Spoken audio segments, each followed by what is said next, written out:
guys, welcome back to my channel, and welcome if you are new. My name is Megan and I am a brand new real estate agent in the state of Colorado, and I am sharing my journey through becoming a real estate agent. So today I wanted to talk to you about some tips I have for passing your real estate exam.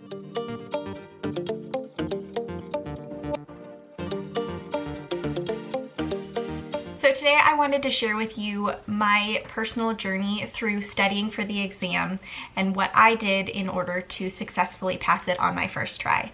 Now, whether you're studying for your exam to take it the first time, the third time, the fifth time, whatever it may be, just remember that passing the state exam is just the first step in your real estate journey. And it's designed to give you all of the background legal information that you need to know in order to legally and successfully practice real estate. And whether it takes you one time taking the exam or 3 times, whatever it may be, that's not necessarily a reflection of what your future career in real estate is going to be. It's just all of the background information that you need to know just to kind of be baseline compliant going into your real estate career. So don't be discouraged if it takes you a couple times. Some people are really good test takers, and that's how they learn best, and some people are just not good test takers, and that doesn't necessarily reflect on intelligence or anything like that. So I just want to say that, first of all, that just if you are having a difficult time and finding it hard to study or finding practice exams that you're taking difficult, just remember that everybody learns differently, and not everybody's easiest way to learn is necessarily through taking tests, or specifically like multiple choice tests, which is what the state test is.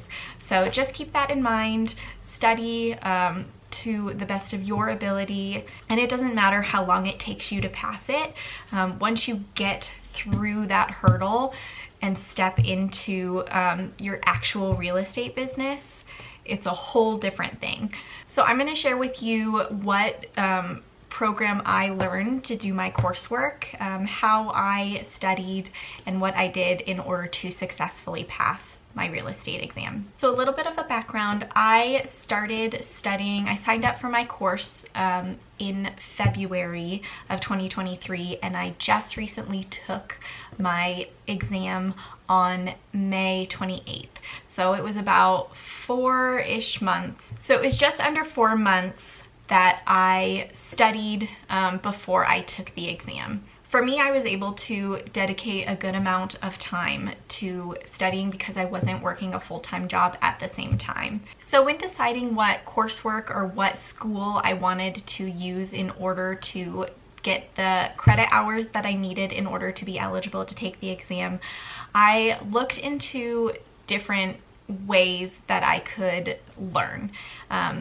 So I wanted to pick something based on my learning style and how I learn best. There's so many different options out there for how you can go through your coursework. So the first thing you really need to consider is what is most effective for you and how do you learn best. So for me, I learn best going through stuff on my own and being able to read at my own pace and do a bunch of different fill in the blanks or tests or different things like that.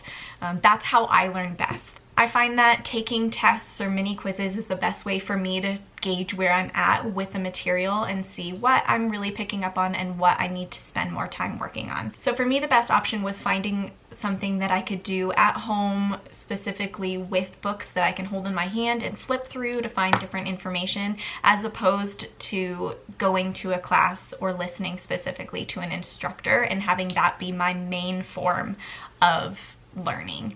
I chose to go with Kaplan because they specifically offer a home study option, which they send you the books and you can go through it. You also have access online to a bunch of different quizzes and what they call Q banks, where they have a ton of different quizzes and multiple choice questions that you can do. They also have different unit tests in there as well. but I specifically wanted to be able to have the books in my hand so that I could flip through and go at my own pace and take notes and all of that. So that's what I chose to do. So I chose the Kaplan home study option, and with that I got a ton of books. So this is all the books that came with the home study option for Kaplan real estate. So half of them are for the national and studying for that, and then half of them are for the Colorado specific because that's where I am. So the thing I love about this is it's an actual textbook. Now, one downside to doing the home study is when I purchased it, I did have access immediately to the videos that were online for me to watch and the test quizzes and all of that, but I had to wait for my books to arrive in order to start actually studying. So that's one downside of doing the home study with getting your books delivered, is you don't get to start just immediately day one. So it took me, I believe, less than a week for my books to get here, and then once they arrived, then I was able to dive in and really start reading and studying. So like I said, I learned best by taking notes. So what I did was buy a bunch of notebooks, and just as I was reading, went through, wrote notes specifically for the national portion. So on the website, they have a syllabus that goes along with each course depending on what you're doing. So if you're doing the home study course, there's a specific syllabus for you to follow. If you're doing the online classes, then there's a syllabus for that. Or if you're going in and doing classes live, there's different syllabuses depending on which learning option that you choose. So because I did the home study, I printed off that specific syllabus. So the first thing that I got was, it kind of gives you an outline of what the schedule is going to look like for you studying. So they break it up into different units. So specifically for the national portion, you can see I have all these tabs here.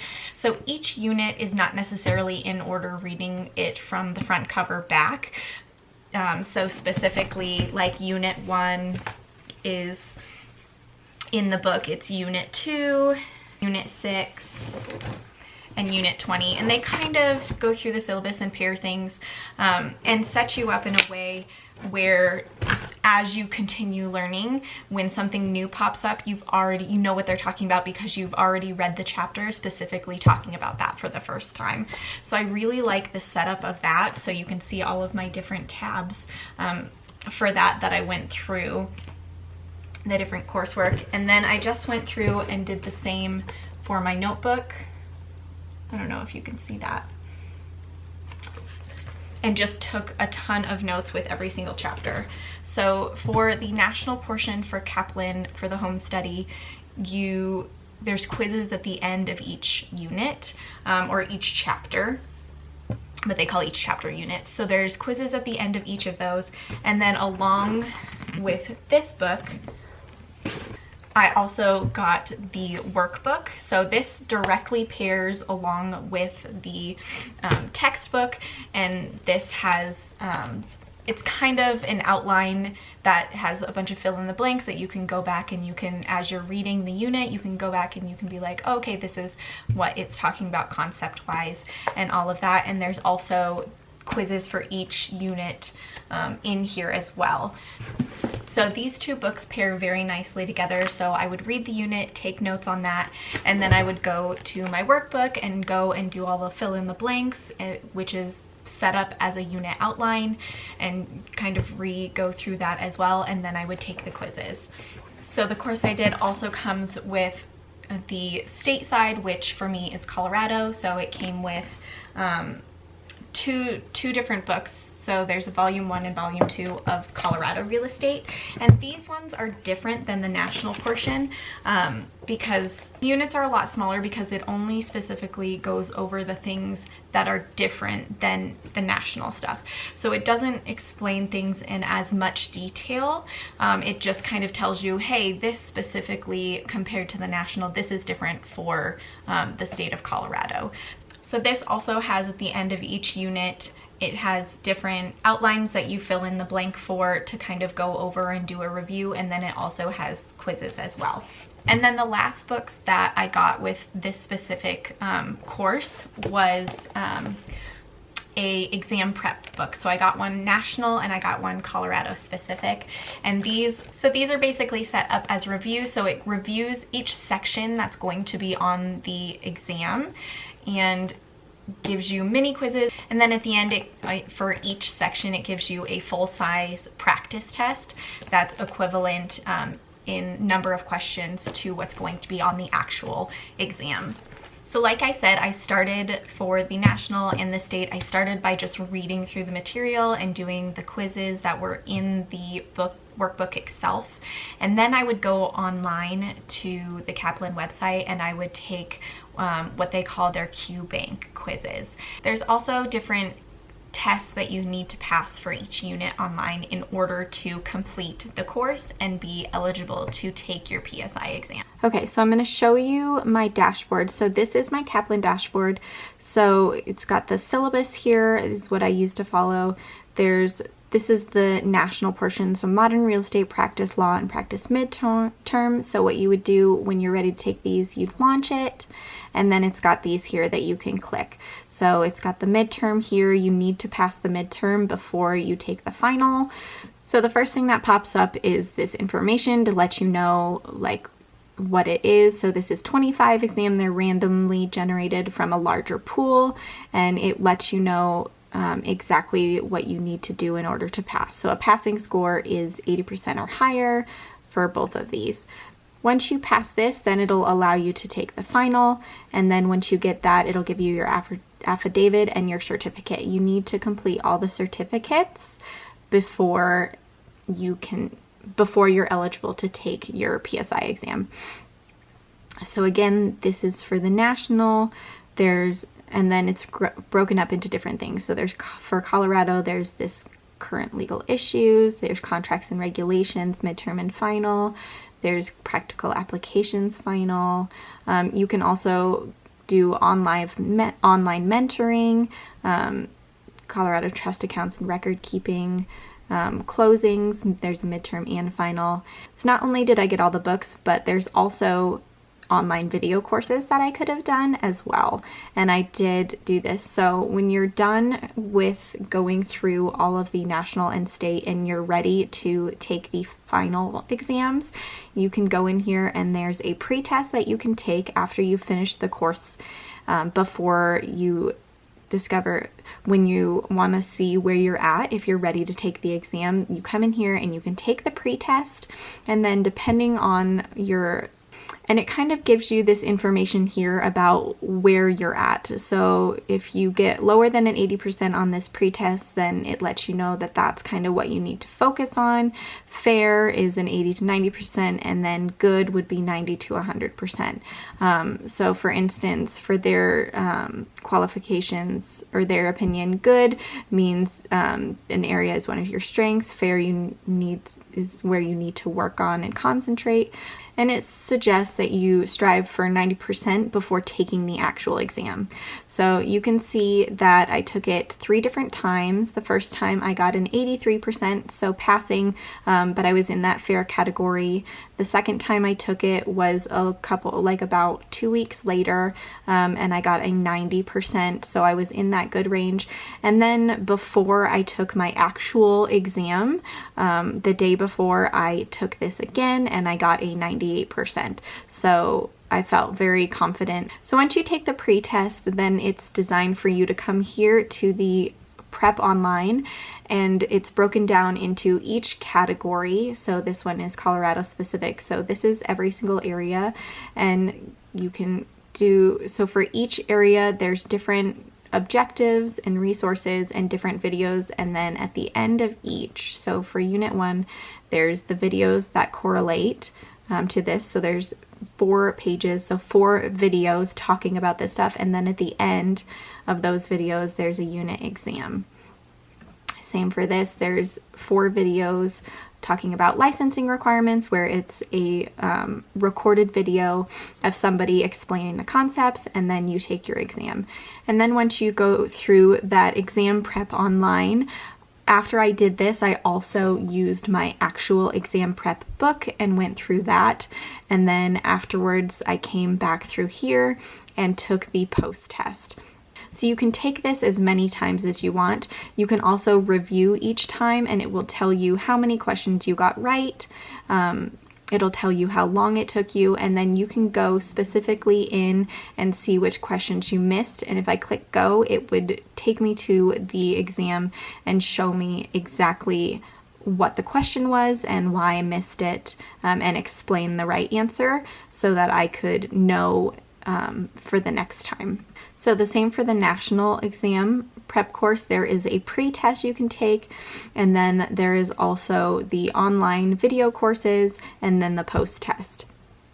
For this one, there is also interactive vocabulary that you can go through. So just like the videos, you can go in interactive exercise, and it will give you different choices for doing like a glossary quiz, and you can go through that as well, which I found very helpful. So the QBank is what really helped me feel confident in going into my test. So there's different options. There's a quick quiz, which will take you to a 50 question random quiz. You can do simulate exam, which gives you 80 questions randomly, or you can do this custom quiz. And for the custom quiz, you can go in, you can choose which category that you want to work on. So I could choose just property ownership, and then I could tell it specifically if I wanted to do 50, if I wanted to do all 72, and then I could do show score as you go and show answers explained. So the show score as you go will give you a percentage up in the top corner. So every time, so it'll keep increasing as you go through the quiz. Show answer explanations is the best thing that I found, because if I got one wrong, then it would immediately tell me whether I got it wrong or right, and it would explain why, so that in the moment I could correct myself and get the correct answer in my head instead of holding on to whatever question that I thought, or whatever answer that I thought it was. It's also helpful because it'll tell you specifically what your percentage on that specific topic is, and if so, you know exactly what areas you need to work on. So for me, you can see the broker questions, the finance, and the real estate calculations were some of my harder areas, so I spent more time focusing on those initially. So this is really helpful to have your specific percentage of each area, and you can go through all of the questions, and I found that very helpful.